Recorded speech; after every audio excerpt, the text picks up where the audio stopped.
Thanks for watching another edition of Octagon Outlook here. I am James Lynch. Today is November 30th. Thanks so much for watching. We got a lot to cover today and so happy to have a special guest host here this week as we do every week.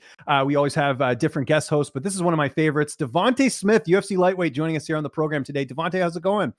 Going good, man. How you feeling?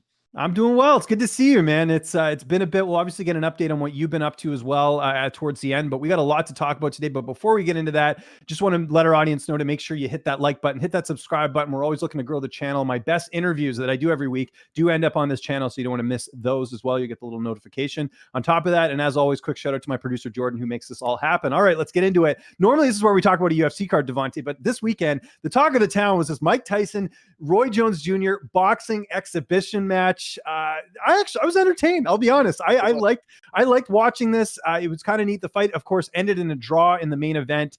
A little bit weird with everything that's sort of gone on. I know there's some betting stuff involved too with this. Some books having the lines in it. But just your overall impressions as a fellow fighter watching this unfold. It was like two guys fighting over Thanksgiving dinner. It really was. I got a call from my brother. He asked me how the fight go, and I was like, they look like two uncles in the backyard, like fighting over like $50, and it was like they was working, like they was for real, like they was moving, like you think they would move, but they had skill to it. You know what I'm saying? So Mike Tyson, he still got it. You know, at 54 years old, you still have a reason to be scared of Mike Tyson. And Roy Jones at 51, at 51, yeah. He can still, you can tell his joints don't move the way they used to, but he can still move. He still got that wisdom and, that technique. So it was nice.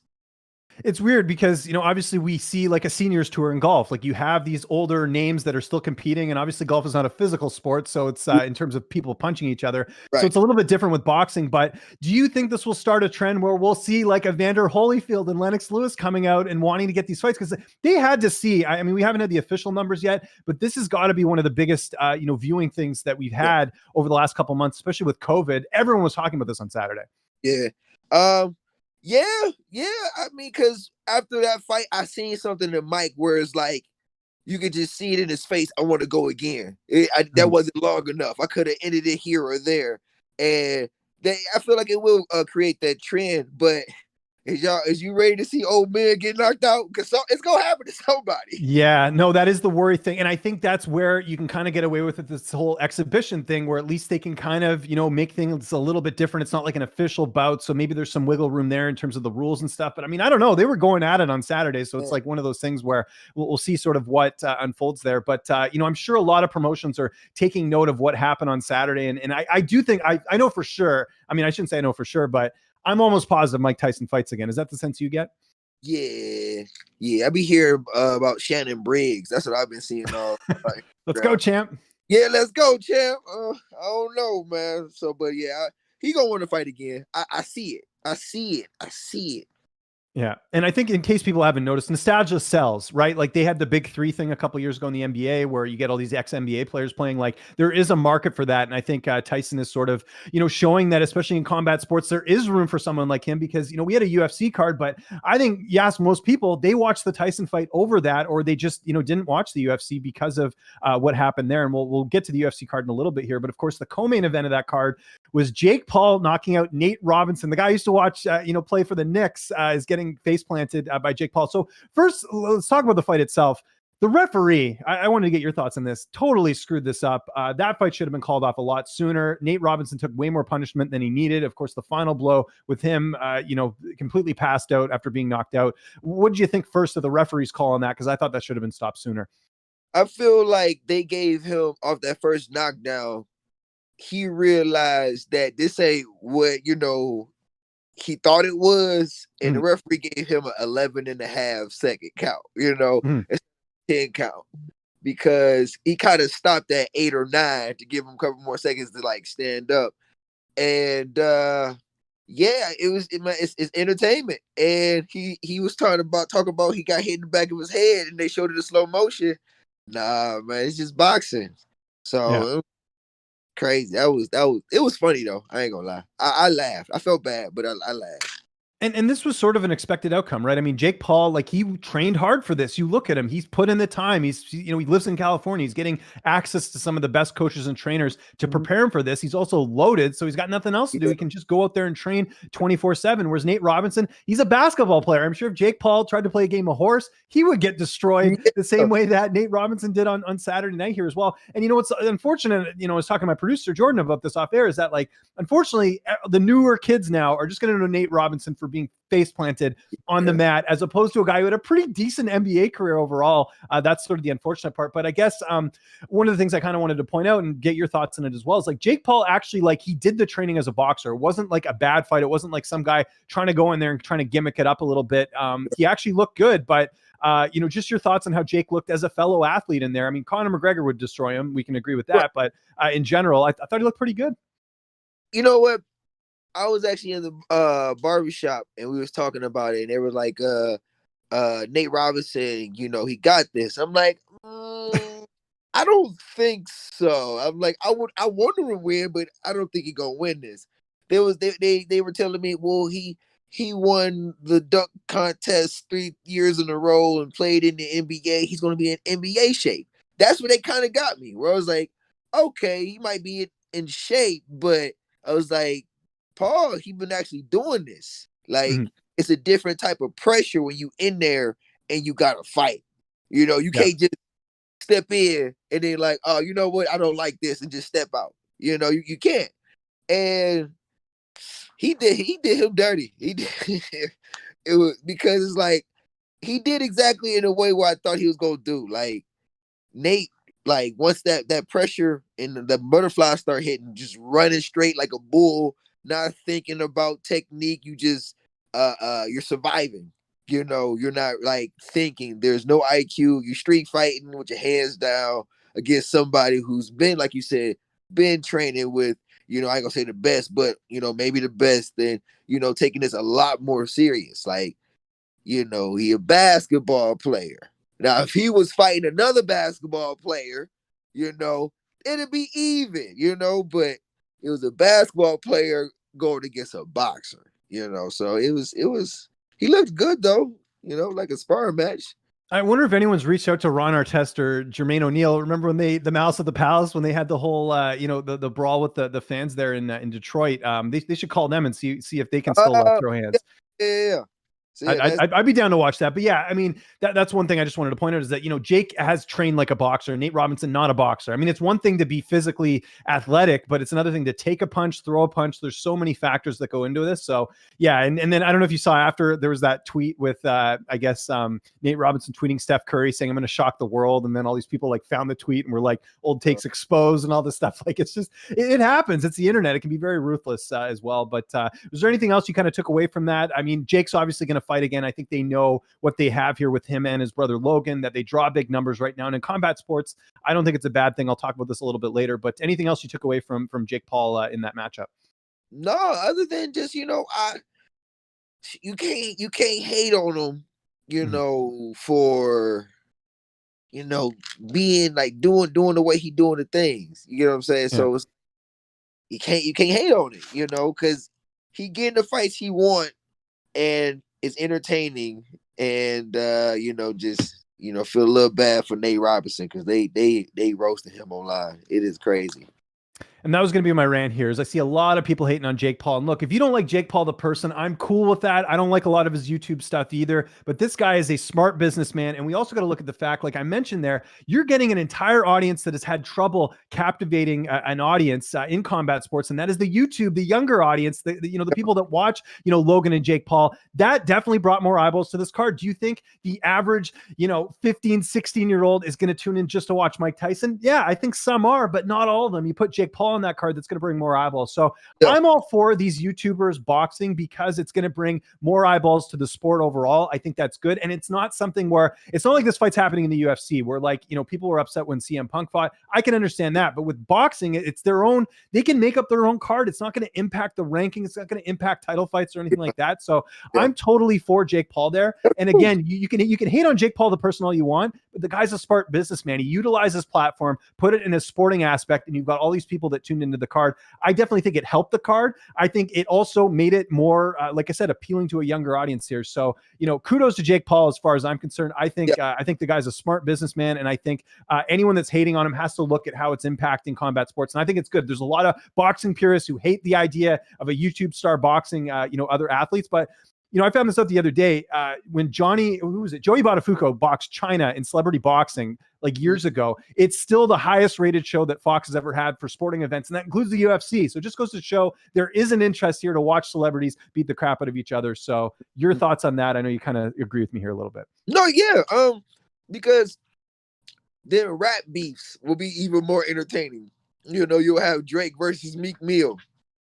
Everybody will tune in. You'll have, instead of the what they doing now, the live hip hop, like it was Gucci versus. Yeah, they had that a couple weeks. Yeah, exactly. They're tapping into the digital age. Yeah. Yes, that'd be it. That'd be called celebrity death match. But in real life, it won't be Play-Doh.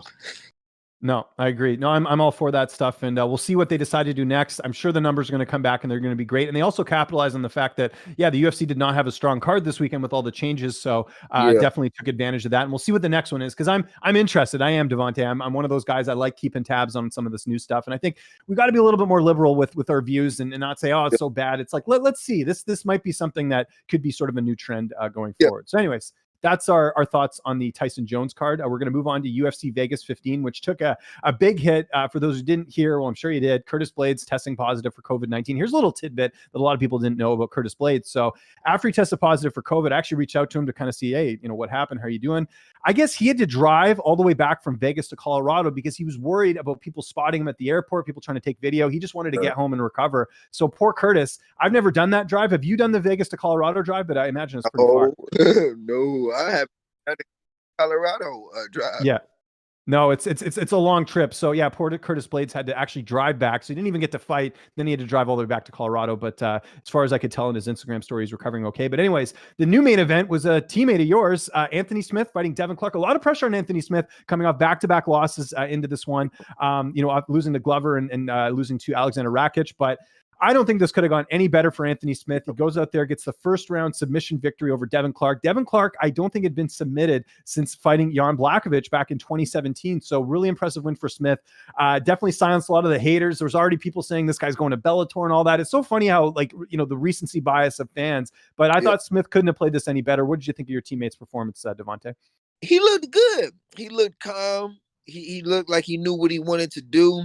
And everything, especially when I'm sorry, what's the guy name? Devin Clark, yeah, Devin Clark, when he engaged, it seemed when Anthony got the double underhooks, it was just a reaction. It was all just in second nature, and it looked, I ain't gonna say effortless, but he seemed there. When he was fighting, it didn't seem like he was like, I'm in danger. It didn't seem like he was spazzing out. It didn't seem like he lost that fight in him. He seemed like he was there and went for whatever the game plan was, whether it was to keep him standing or do what he did, but he got the dub, so that's good.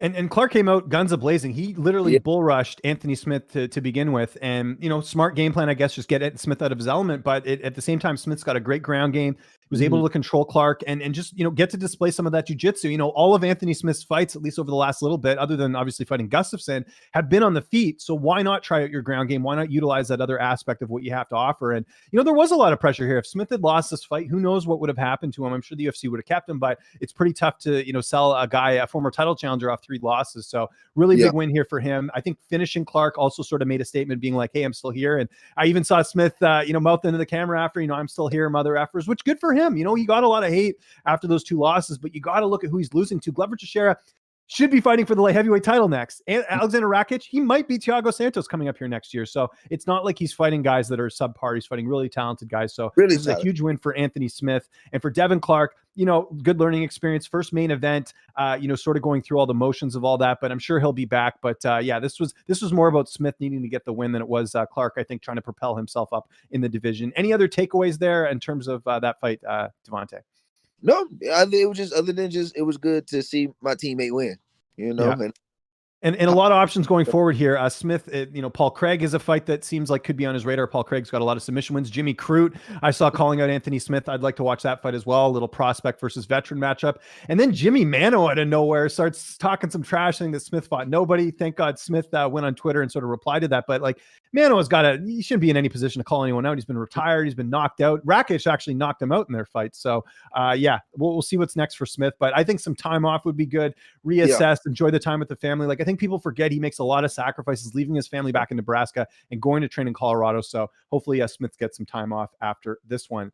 Let's talk about the co-main event. Miguel Baeza with a quick win over, not quick, but second round submission win over Takashi Sato. I thought he looked great in this fight, and I'm glad to see Miguel getting a co-main event spot. I know it wasn't by design with the canceled fight, but this is a guy we got to keep an eye on now. 10-0, another finish here over a really tough guy in Takashi Sato. Not sure if you caught this one, Devonte, but I was really impressed with Baeza, and I think this is Baeza, I should say, and I think this is the fight that's going to get him sort of a notable name after this because he keeps finishing his opponents. I do not. What is did he have the tattoos? He was the Brazilian guy. He trains out of MMA Masters, and he was I think he had a few tattoos or something. I have to double check that. But now back-to-back wins. So he's actually all of his wins in the UFC are by stoppage.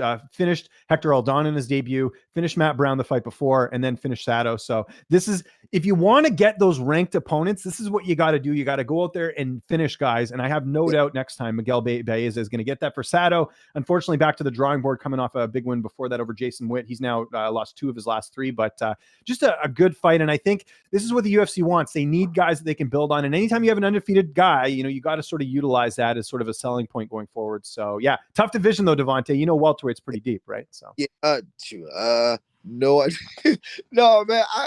I don't really be knowing too many other weight classes other than mine and just the main characters. I stay tuned into the, like I say, top 5.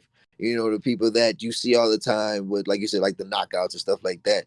But when I start seeing, like you said, the welterweight being as deep as it is, I don't be knowing everybody, because I know I ain't gonna fight him. So I don't really be like focusing too much on them. So, but I'm gonna keep a lookout for him.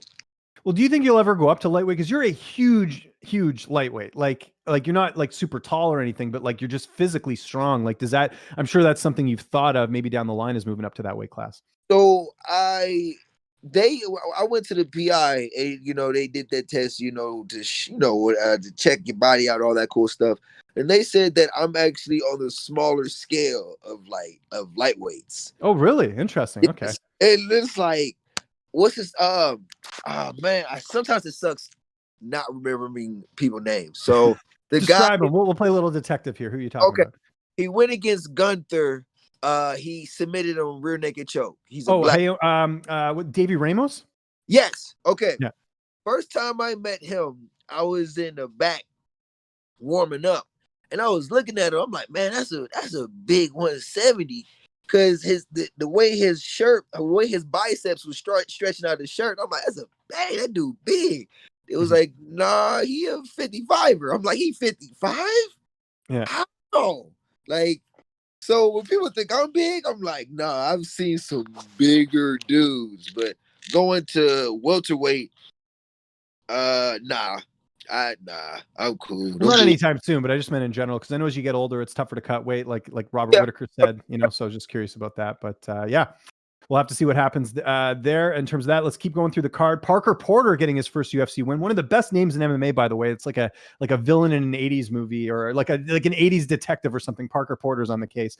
Getting a decision win over Josh Parisian. Poor Josh Parisian can't get a win. He's had the longest road ever to get to the UFC. Contender Series twice. Ultimate Fighter. Ends up losing. But Parker Porter, man, this guy at how old is he? 35, I think, getting his first UFC victory. A guy that was almost ready to hang it up. He is 35 years old, getting a pretty good win here and getting a shutout from John Jones. I don't know if you knew this, Devonte, but Parker fought John Jones, I think, in his like 3rd pro fight, ended up losing that fight, but John Jones gave him some credit. So what'd you think of that? I don't know if you caught that highlight or not. Well, no, I didn't catch that, but that's cool, to even give somebody props like that. I hearing that, it seems like it was more like you didn't give up, and you kept pushing, and so congratulations and good stuff. Keep going. Yeah, and I think going forward, Parker will continue to fight sort of prospects in that division. I don't think they're expecting him to go on a run as a heavyweight. And for Josh, hopefully, back to the drawing board. Maybe he can go get that first UFC win in his next fight. Let's continue on. Bill Algio against Spike Carlisle. Big win for Bill Algio, who is, I believe, a betting underdog heading into this fight. Really taking care of business, really good utilization of the takedowns. And just in general, people forget Bill Algio, his UFC debut was on short notice against Ricardo Lamas, ended up losing that one. Now with a full camp, we really got to see Bill Algio on display. And another guy that had a bit of a tougher road to get to the UFC, if you remember, he fought Brendan Loughnane on the Contender Series, ended up losing that fight, and then fought a little bit on the regional scene and then gets the short notice call up. But now he gets his first UFC win. El Senor Perfecto is his nickname. Looked really good in that one. But big win there for Bill Algio, getting it done over Spike Carlisle, who now is dropped now to 9-3. So we'll see the I'm talking about the what do they call him? I was gonna say Whiskey Ginger, but that's a podcast. Is he the Alpha Ginger? The Alpha Ginger. That's who he is. Yeah, he's the one that gassed out. Yes. Yeah. Okay. Yeah. Dang. I seen that. I kept floating in and out because I was like, and then also I will go back and forth between the Jake Paul and the UFC fights. Yeah. But yeah, other than him gassing out, that's the only thing really I remember is him coming in strong and kept wrestling and gassed out. Dude kept going. Let's continue on here. Women's bantamweight division. Norma Dumont getting her first UFC victory. Of course, she lost her debut at 145 against Megan Anderson, dropping down to 135. She did end up missing weight, but just a dominant performance over Ashley Evans Smith, getting the decision. There was a couple times where I thought this fight was going to actually end, but Norma Dumont, she can get her weight under control. She's going to be a very interesting addition to the women's bantamweight division. And Evan Smith, it's unfortunate, but she had a super long layoff coming into this fight. Hadn't fought since February of 2019. Had to battle some injuries, so tough outing for her coming back, but that's now 4 of her last 5 that Ashley Evans Smith has lost. I don't know if she'll get cut. She might, but it's obviously an unfortunate outing there for Ashley Evans Smith. But for Norma Dumont, I mean, this is what the UFC does. They will put sort of newcomers against veterans, and they'll hope to build them up. This worked great in this fight. Did you happen to catch this one there, Devonte? No. No worries. You can watch the replay, but very dominant performance from Norma. I thought she looked really solid overall, and someone to keep an eye on now. 5-1 overall, whereas Ashley Evans Smith now drops down to 6-5. So I'm sure Evan Smith will want a quick turnaround with the time off. And for Norma, they got to get back her back in there as soon as possible. She looked great at 135. How about JSP? Jonathan Pierce getting the upset win over Kia Kamaka the third. This was supposed to be, who was Pierce supposed to fight? It was like a short notice, I think, switch up, or was it the other way around? Was it Kamaka was supposed to fight someone? Yes, he was supposed to fight. Jonathan Pierce was supposed to fight Sean Woodson, so he ends up fighting Kia Kamaka in this fight. And Pierce, which is some great ground and pound to get this finish done. Another underdog in this card. GSP hadn't fought since October of 2019 when he had his debut against Joe Lozon. Talk about a tough outing there. So JSP, Jonathan Pierce, having to go fight in Boston against Joe Lozon in his debut. It couldn't have gone worse. He ended up getting finished in the first round, but for him to come back, get the win, now improves to 10-4 overall, comes to us from Fight Ready. Just a really good performance over a guy in Kamaka who had a lot of hype because he had that Kamaka, of course, had that debut against Tony Kelly. Really nice fight of the night performance, and for Pierce to go out there and steal that thunder, I thought was amazing. Another good performance, and someone at it's kind of close to your weight class, Devonte, in at 145. Have you heard of Jonathan Pierce before? Because he's a guy that he's fought a lot in the regionals. He fought for Valor Fights back in the day. I didn't never hear him. You got to go check out that highlight though. The KO ground and pound, pretty. Because of you, I'm about to watch. I don't care if there are no names. I'm going to watch every last one, so I would be up for you. Yeah, no worries. There we go. Of course, Anderson Dos Santos getting a quick win over Martin Day. Poor Martin Day had that fight against Davey Ramos the fight before. Looked great. Ended up getting finished in that one late in the fight. And then he fights Anderson Dos Santos, makes a mistake, basically tried to take Dos Santos to the ground. Dos Santos ends up putting in the choke and ends up submitting him. Dos Santos now 21-8 overall, improves to 21-8. And Martin Day now falling to 8-5. That might be it for Martin Day in the UFC. Unfortunate. I know you guys share the same manager, but Martin Day now 3 in a row. That's likely the kiss of death. He's likely getting released after this one. Entertaining guy, but I just don't know how you can keep him around. And for Dos Santos, huge win for him at bantamweight. That's a stacked division, 135. But Dos Santos now, bouncing back from 2 straight losses. He needed this. So big win there for Anderson Dos Santos in the bantamweight division. Let's keep it going here as we're wrapping up the rest of this card. Gina Mazzani getting a TKO finish over Rachel Osteovich. Producer Jordan and I were talking about this off air. I thought Osteovich looked better than people gave her credit for. I expected Gina to finish the fight, but it wasn't wasn't easy. There was a couple times where Gina got Osteovich to the ground, looked like she was going to submit her, but Osteovich showing some good, submission defense, getting out of a couple of those bad spots, and also taking some shots here. I mean, Osteovich is someone that can definitely take a punch. Mazzani threw the kitchen sink at her. Of course, Mazzani making her flyweight debut in this one. She looked shredded. She was working with Tyler Minton, I know, ahead of this fight for her weight cut. She looked in amazing shape and put on a really good performance. And it's just great to see Gina Mazzani get a full camp. If you remember the last fight, she sort of fed to the wolves against Julia Avila, having to fight her on a couple days' notice at bantamweight. Her with a full camp at flyweight, training at Glory MMA, looked way better, looked awesome in this one. I know it's Rachel Osteovich, but I was still pretty impressed with Gina Mazzani. I imagine you caught that fight. Yeah, same thing. With all the takedowns and constantly, defending, submission after submission after submission, and getting up. That's the thing. Once you get up, your arms start feeling heavier. You starting to breathe harder, and she was very aggressive. She ain't stopped on her strikes. Kept setting up the teep, kept setting up the shots, and it got to a point where it was just too much. I think Osteovich is going to get released, unfortunately. But I think there'll be many suitors for her services just because she's obviously markets herself very well. So, if you're Bellator, if you're Ryzen, probably not Bellator, they don't really do. Actually, yeah, they do. They do flyweight. So I guess they could bring her over. They missed out on Paige Van Zandt. They could probably bring her over.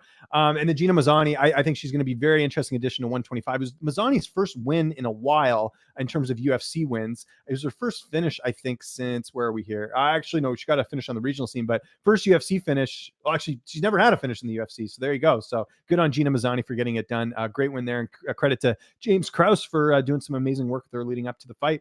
And then we just got two more fights we'll talk about here. One in the flyweight division, Sumajeri, I believe that's how you say it, getting the win over Malcolm Gordon, a Canadian. Unfortunately, Malcolm Gordon now losing 2 straight times in the first round, but Maderi just too much, looked outstanding. This is a guy to keep an eye on. This is a guy I'm excited for at 125. They're really revamping the division now with Davison Figueiredo at the helm. They've really sort of revamped things at 125, and I think he's a nice addition there. This is a big win for him. Malcolm Gordon, unfortunately, I think he's 0-2 and done. Getting finished in the first round in 2 straight fights, that's an easy way to get cut. So I think he's probably done, but Majeri, really big win there. And, a guy from China as well that I think once they start opening up, these crowds with COVID, I think he's someone they're going to build these cards around in China for someone like him. I just super impressed by that. I'm not sure if you caught that one or not. Dude, he had hands. He had he had his reach.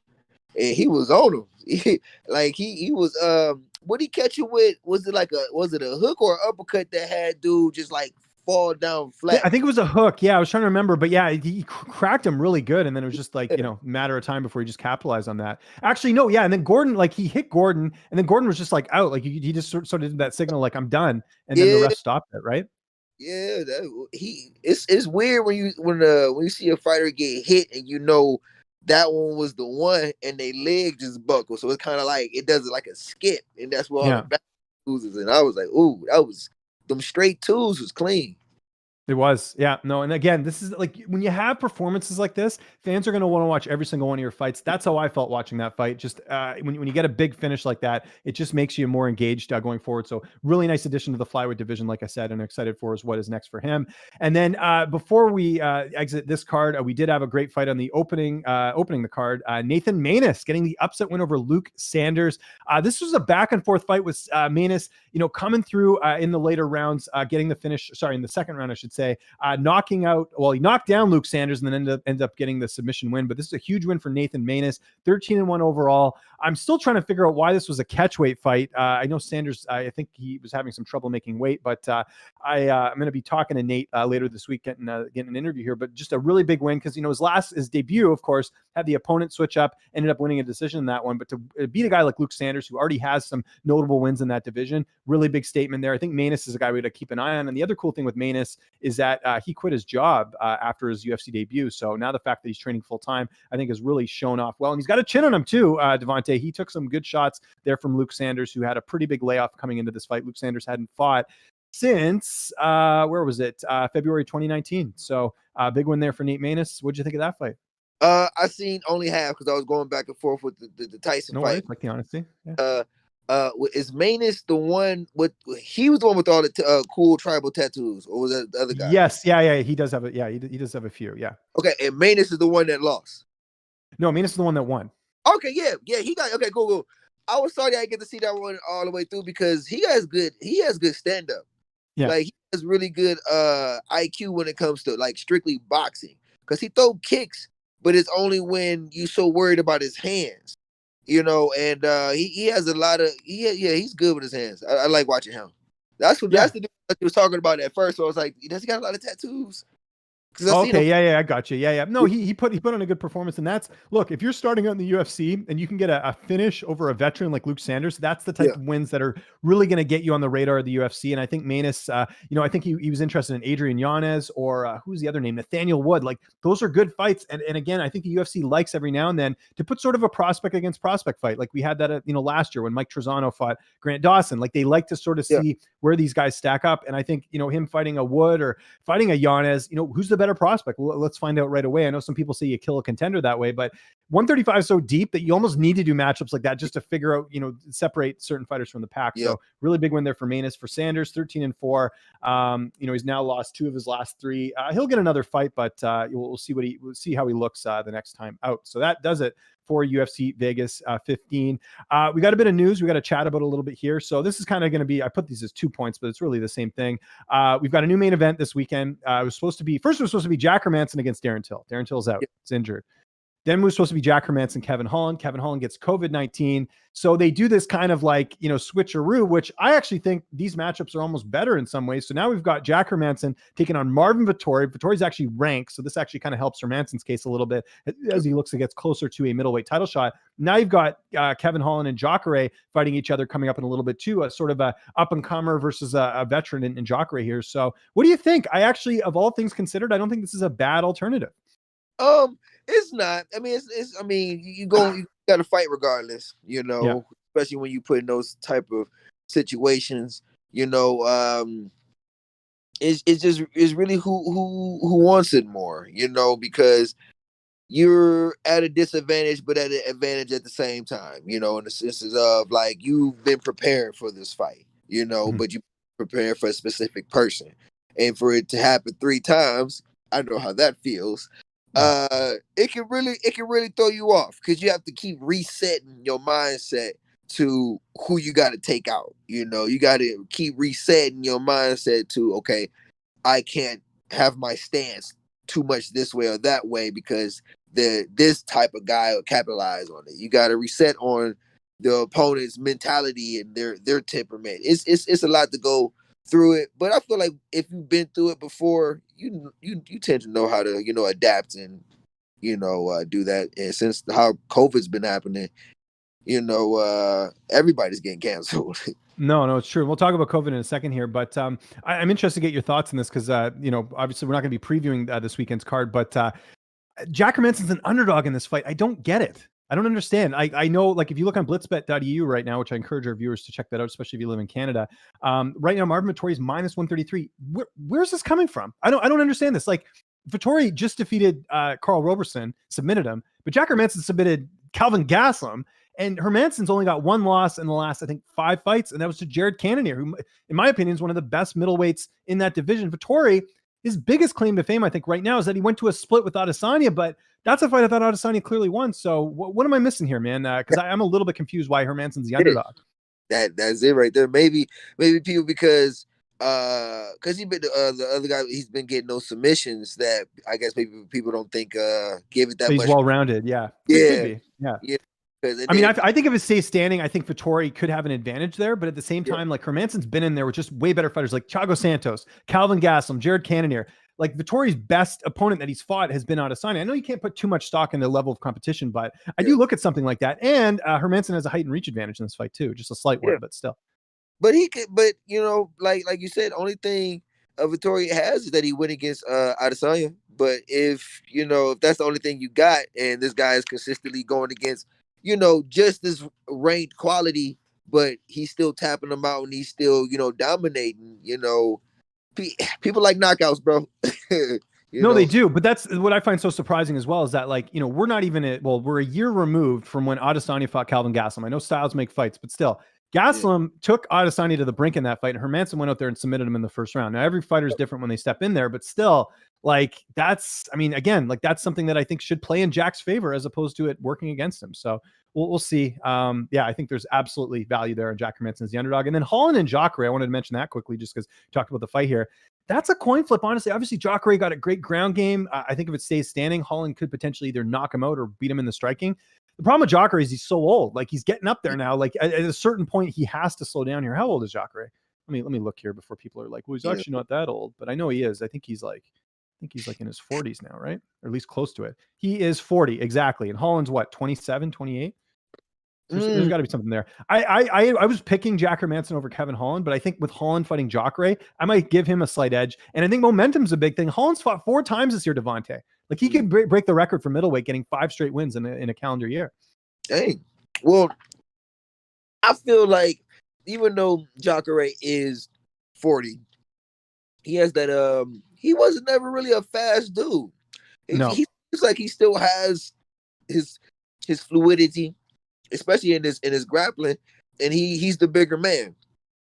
Now Holland, he's the taller dude, but the way Jacare is just built, and if he gets him to the ground, is over, you know, and you can agree with that, because Jacare, even though he's more of a jiu-jitsu guy, he still has hands, you know, pretty much, you know, if we're going to go back to what he did to Chris Weidman, you know, that was all technique. He was moving.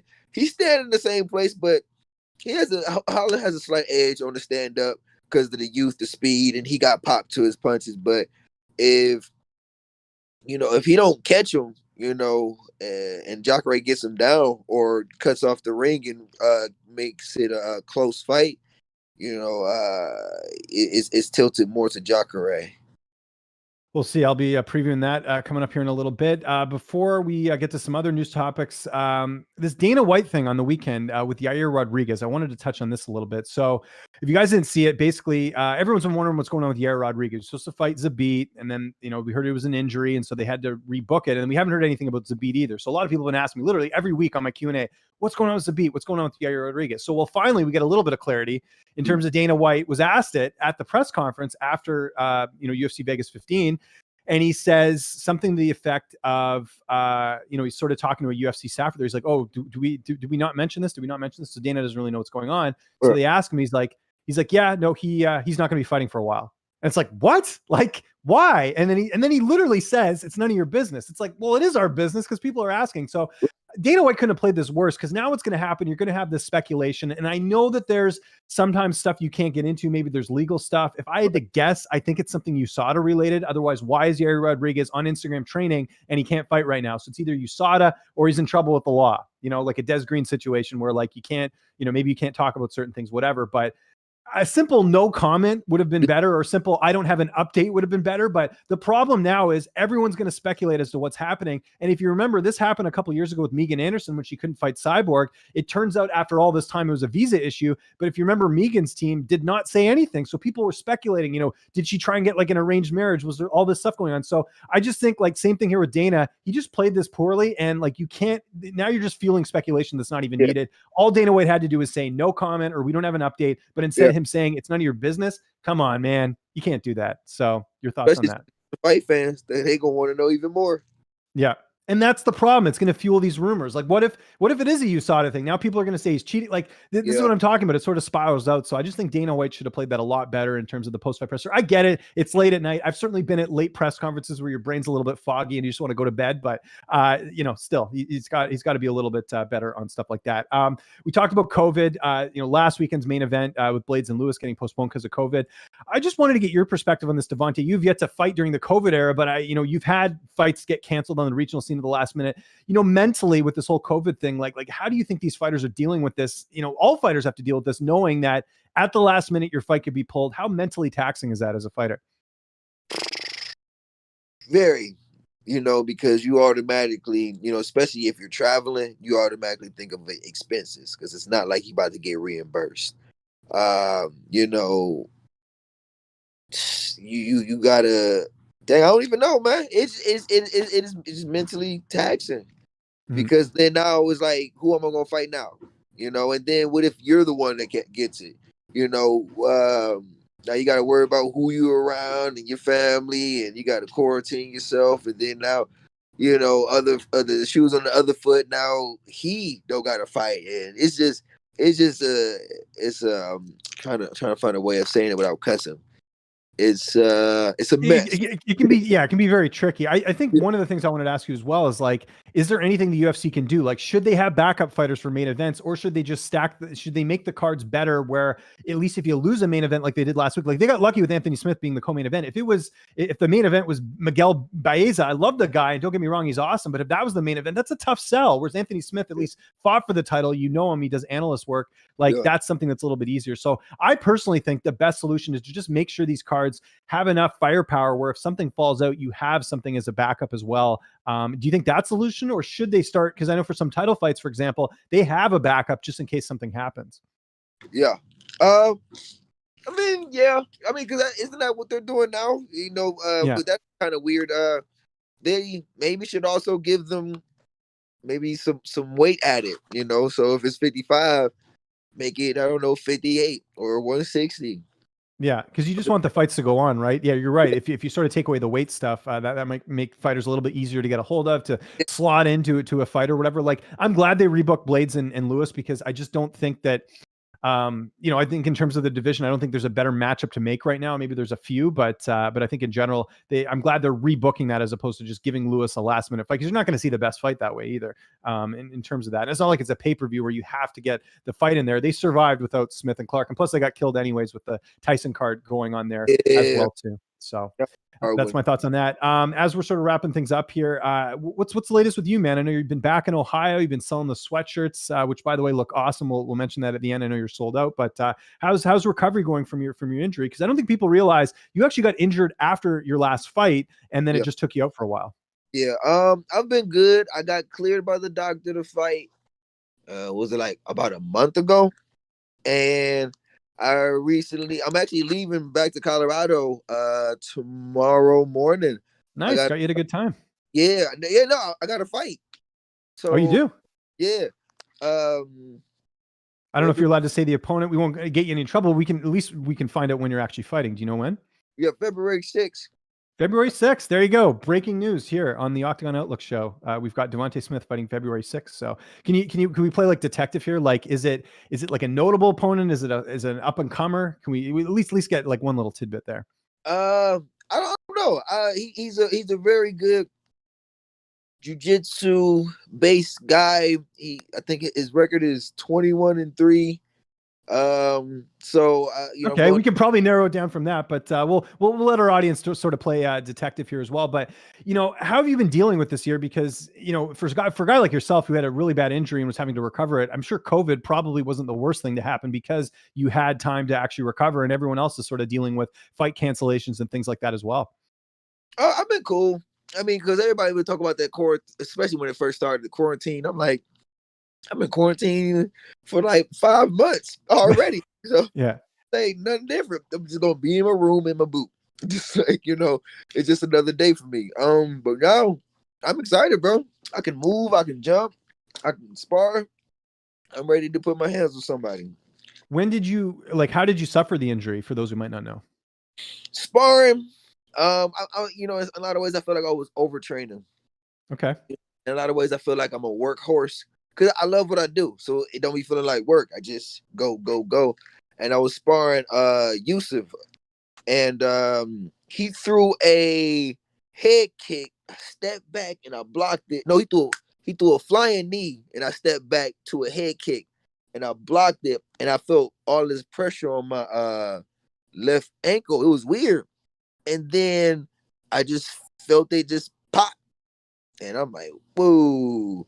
And I'm thinking like somebody stepped on my ankle and stuff like that. I'm asking him who was behind me, and he was like, nobody. And I'm like, okay, cool. 10 minutes. I say 5-10 minutes. I'm in pain, but I feel better. And I'm like, all right, I'm about to get up. As soon as I stood up, I felt my leg like wiggle. I'm like, oh, I think something actually wrong with me. So yeah, then that's when I found out that my I ruptured my Achilles tendon. So And it must, like, you're not used to losing, so it have to have the injury and then be off of a loss. Like, how difficult has this last year been for you? Because you're a pretty positive guy, but even that, has gotta affect even the most positive person. I was very, very. I'm trying not to beat myself up, but at times it's hard, and I had to start thinking this happened for a reason, some reason. I got to find a positive way to think about this, because if I don't, I'm gonna go crazy. And I start getting into other things, finding different hobbies, reading books and stuff like that to take my mind off of fighting. Because man, to even lose, it just the feel. I don't like losing. I Yeah. nobody likes losing. So, but for me personally, it just does something to me. I just don't like it, and it's a very nasty feeling. And to start getting back into the groove, and then something else happened, and your Achilles ruptured, and you just consistently trying to stay positive, and the other start happening, and then it's just a lot been going on this year. So there's nothing else I can do but use that, whether it's negative energy or positive energy, and use it towards a positive goal. I mean, because it's either you're gonna stay stagnant, or you're gonna move forward, or you're gonna staying stagnant is pretty much going backwards to me, Yeah. because we doing so much more. So I'd rather use that energy to move forward. That's just me. I got to be that way, because too much happened in my life, and I should be crazy right now. No, for sure. And a bit of context with that loss too, because you had to fight Worthy on a couple days notice. You guys used to train together. Like, there was so much that went into that fight, and then you were this big favorite. Like, it's just really bad circumstances. And I mean, I know it happens to every fighter, or not every fighter, but sometimes you have really bad circumstances. So, I'm sure there's people already being like, oh, overrated, whatever. But it's like, it's just a fight. Things can happen in one particular fight. I always give people this example, Devonte, and this is something I want to sort of preach to the audience here if you're watching, because people are so fixated on the last fight. Dan Hooker got absolutely destroyed by Edson Barbosa last year. I think people forget that. It was so bad that I think they should have called the fight a little bit earlier. Go back and watch the fight. What did Dan Hooker do the next fight? Did the exact same thing to Al Iaquinta. He dominated Al Iaquinta to the point where Iaquinta, I don't think, has ever been beat that bad, including when he fought Khabib. So it just goes to show that, like, you can't fixate on one fight. So, because I know there's people quick to, write people off like they were Anthony Smith last weekend. And, it's important to note sort of, every fight's different, right? So it's kind of what I'm preaching here. There's a lot of negativity out there. So let's get to a couple questions and we'll wrap things up. We got our man Ed Cap in the chat. Devonte, I know you know who that is. Says, I can't wait to see Devonte back in the octagon. Big things coming from this young hammer. Well, that's nice. I think we're all excited for your return. I think people forget just because they talk about Contender Series alum and people who've done well. I mean, outside that last loss, you've looked pretty great in the octagon so far. Oh yeah, I mean, I felt great. Yeah. I could blame it on a billion things. I've accepted it to just say I lost. And like you said, the example of Dan Hooker, just gonna grow from it. I'm just gonna grow from it. I have grown from it. So I'm pretty excited, man. Just got a couple questions in the chat here. I'll get to them. Gerald Crispin says, Aljamain Sterling wants to fight Floyd Mayweather. Thoughts? I mean, I think everyone wants to fight Floyd Mayweather. The question is that going to happen? Absolutely not. The thing with Conor getting that fight is that Conor was the biggest, star in combat sports, and that includes boxing. I think McGregor had surpassed everyone else. So this idea that, like, a guy like Sterling, who I love, don't get me wrong, I think he's doing a great job outside the cage. He's got the Weekly Scraps podcast and just a great guy to follow on Twitter, but there's no way he's going to get that fight against Floyd Mayweather, especially with no boxing experience. Conor was the exception of the rule. Aljamain is not the exception of the rule. No. Not hating on him at all. Like, Floyd, I seen this video of Floyd talking about that he'll go against all these MMA. Give me a quick second. Oh, got a call in. Guess so. Hello. Oh yeah, we got you back. Yeah, little audio went out. Yeah. That was my mom. I was telling me my massage lady here. He said he wouldn't fight like these hungry boxers like Canelo and all the up and coming guys, but he said, for an exhibition match against this guy, yep. He said against an MMA fighter, yep. But it's like to go in an MMA cage or a boxing ring with these young hungry. No. So it's like I can say no, but I mean, Floyd Randall when he want to like fight, he always got a reason. Usually, I would say usually it's money, but it started like he just having fun, just entertainment, just to show people he better than everybody. Probably a good time to wrap up the show. By the way, I think I figured out, or my producer did, who you're fighting. Alex De Silva, nod yes, or God no, something like that. Anyways, we'll just stick it at that. But either way, February 6th, we're going to see you back in the cage, Devonte. So happy about that. And thanks so much for doing this, man. I always enjoy talking to you. Love catching up. Just remind people where they can get a hold of you on social media. And I know the sweaters are sold out, but when they come back in stock, you guys got to get these sweaters. One of the coolest designs I've ever seen in MMA in terms of merch. So yeah, the floor is yours, sir. All right, so follow me at my main page at KOE_KING